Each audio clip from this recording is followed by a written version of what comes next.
comment acheter un bien immobilier en Irlande. Donc je vais vous expliquer plus ou moins comment j'ai fait, les grandes étapes pour acheter un bien. Et je vais vous parler des différents intervenants dans le processus d'achat. Donc moi, la première étape que j'ai faite, c'est déjà d'aller voir ma banque. Donc pour avoir plus d'informations, pour leur dire que je suis intéressé pour acheter un appartement ou une maison. Donc pour moi, c'était un appartement. Donc pour savoir si j'avais la possibilité d'avoir un prêt immobilier, donc combien d'argent ils pouvaient me prêter. Donc ça c'est très important avant de faire les recherches pour savoir quel bien on va rechercher et à quel prix. Donc une fois ces informations récoltées auprès de la banque, vous pouvez commencer à faire vos recherches. Donc en Irlande, pour rechercher des biens immobiliers, il faut aller sur Daft. Donc c'est le site où il y a tous les appartements, toutes les maisons à vendre. Donc une fois que vous trouvez sur Daft l'appartement ou la maison qui vous intéresse, donc vous pouvez contacter directement l'agence pour prendre un rendez-vous pour faire une visite. Donc vous allez à la visite, si l'appartement vous plaît, c'est là que commence la négociation. Donc il y a plusieurs types de ventes en Irlande. La plus fréquente que vous allez voir, c'est le bid. Donc c'est surenchérir, faire vos offres. Par exemple, s'il y a un appartement qui est affiché à 100 000 euros sur Daft, c'est à vous de faire vos offres. Si vous voulez offrir 105 000, 110 000, c'est à vous de le faire. Généralement, les enchères vont rarement à la baisse, ça va souvent à la hausse. Donc quand vous voyez un prix sur Daft, il faut toujours avoir à l'esprit qu'il y a de fortes chances que le prix soit plus cher. Il y a un autre type de vente qui s'appelle Public Auction. Donc il vous donne un prix, il y a plusieurs dates de visite et sur un jour, il vous donne le lieu, vous devez y aller et après vous faites une vente aux enchères. Il y a un autre type de vente, vous arrivez, il n'y a pas de bid, il n'y a pas d'enchères, il n'y a rien de tout ça. Le prix est fixe et si vous êtes intéressé, vous prenez au prix indiqué.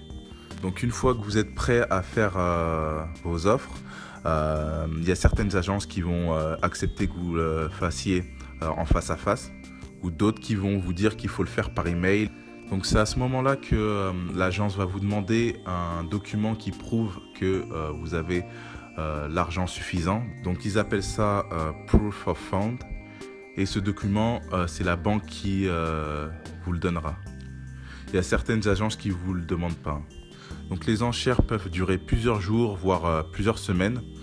Donc à ce moment-là, c'est bien d'avoir un prix maximum dans sa tête et de se dire si les enchères montent au-delà de ce prix, je me retire.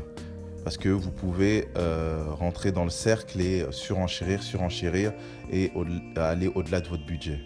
Donc si vous êtes chanceux et que vous avez bien négocié, donc l'agence vous recontacte et vous dit c'est bon, sell agreed. Donc ça signifie que l'appartement est à vous et les choses sérieuses commencent. Donc c'est à ce moment-là qu'ils vont vous demander de fournir donc, un deposit. Donc c'est pour sécuriser la vente. Donc moi personnellement j'ai toujours payé 5 000 euros au début pour sécuriser la vente et ça c'est quelque chose que vous devez payer à l'agence.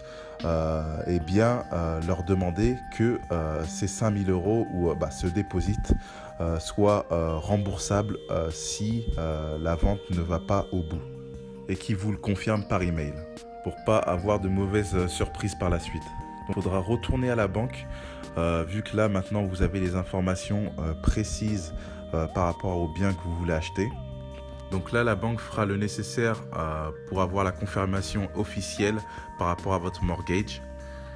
Et cette confirmation peut prendre plusieurs semaines. Ils appellent ça le mortgage approval.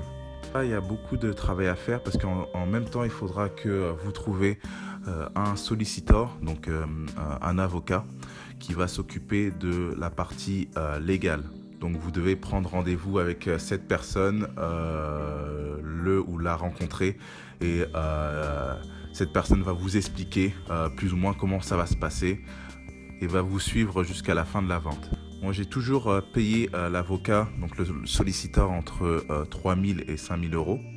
Mais étant chez Ulster Bank, moi, ils me remboursent, en fait, ils m'ont toujours remboursé 1 500 euros. Donc, il y a les 1 500 euros de legal fees qui remboursent. Après, il y a d'autres avantages dans d'autres banques. Et ces 1 500 euros, ils me l'ont toujours remboursé, on va dire, sous les 2 mois après avoir les clés. Donc c'est le solliciteur qui va vous dire plus ou moins quand est-ce que vous aurez les clés. Après, ça c'est sous réserve parce que moi j'ai eu l'expérience où on m'avait dit une date, mais heureusement que j'étais prévoyant parce que pour mon premier achat, j'étais locataire et heureusement que j'ai pas quitté mon appart à la date à laquelle on m'avait dit que j'allais avoir les clés. J'ai mis 2 semaines de plus à la date qu'on m'avait dit et ça m'a permis de ne pas me retrouver dehors ou à squatter chez des amis. En même temps, il faut que vous trouviez un surveilleur. Donc c'est un ingénieur qui va inspecter votre appartement ou votre maison. Donc il va faire son travail pour vous donner toutes les informations possibles. Ça, c'est pas quelque chose d'obligatoire, mais c'est fort conseillé. Moi, je l'ai toujours fait. Généralement, j'ai toujours payé entre 300 et 500 euros donc pour avoir un rapport bien précis. La banque aussi envoie leur ingénieur de leur côté, mais c'est beaucoup moins précis que si vous prenez votre propre surveilleur. Donc ça permet d'enlever tous les doutes que vous avez sur votre bien immobilier ou de les confirmer. Donc si par exemple après le rapport vous voyez qu'il y a un gros problème et que vous ne voulez plus poursuivre l'achat, vous pouvez encore vous retirer. Donc c'est pour ça que c'est bien d'engager un surveilleur très rapidement et que donc cet ingénieur fasse le travail et vous fournisse le rapport dès le début. Donc pour le surveilleur, vous allez le payer directement, mais à partir de là, pour tout autre virement, ça se fera via le solliciteur. Donc c'est votre avocat qui vous dira exactement combien transférer et vous allez le transférer directement au nom de son cabinet. Donc le solliciteur sera en contact avec la banque, avec le solliciteur du vendeur, avec l'agent. Donc il sera en contact avec un peu tout le monde et donc c'est lui ou elle qui fera le nécessaire. Donc si vous avez des questions, si vous avez des doutes, si vous n'êtes pas sûr de quelque chose, vous avez plusieurs personnes à qui demander. Donc vous pouvez toujours demander à l'agence, vous pouvez demander à la banque et vous pouvez demander à votre avocat. Une fois que vous avez eu le sale agreed, donc il peut se passer des semaines ou des mois avant que vous ayez les clés de votre maison ou de votre appartement. Donc une fois que tout est finalisé, les documents de la banque, les documents de la maison, etc., c'est l'avocat qui va vous contacter pour vous dire que les clés sont disponibles. Donc les clés, il faudra les chercher directement chez l'agence qui a fait la vente. Donc moi, juste quelques semaines avant d'avoir les clés, j'ai pris un rendez-vous pour l'assurance vie.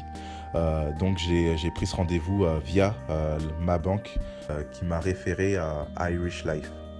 Donc lors de ce rendez-vous, ils vont vous expliquer en détail qu'est-ce que l'assurance vie. Après, c'est à vous de choisir votre formule qui est le plus adapté à votre situation. Pour moi, c'était obligatoire de le faire pour mon achat de ma résidence principale, mais pour l'achat comme investissement, j'étais pas obligé de le faire. Pour les appartements que j'ai achetés, j'ai pas eu besoin de m'occuper d'assurance maison, mais quand vous achetez une maison, c'est quelque chose en plus qu'il faut faire. Donc les 5 000 euros que j'avais payés comme déposit au début à l'agence, C'est pas quelque chose que j'ai récupéré à la fin. C'est à soustraire de tout ce que vous devez payer. Donc l'apport pour votre prêt immobilier, cet argent, vous devrez en fait le transférer à l'avocat et se rajoute également les frais de l'avocat. J'espère que cette vidéo vous a donné beaucoup d'infos sur comment se passe un achat immobilier en Irlande. La procédure est un peu différente de celle de la France ou d'autres pays d'Europe, mais une fois que vous mettez le pied dedans, vous comprenez très rapidement comment ça se passe. Si vous avez aimé cette vidéo, partagez-la. À bientôt pour une nouvelle vidéo.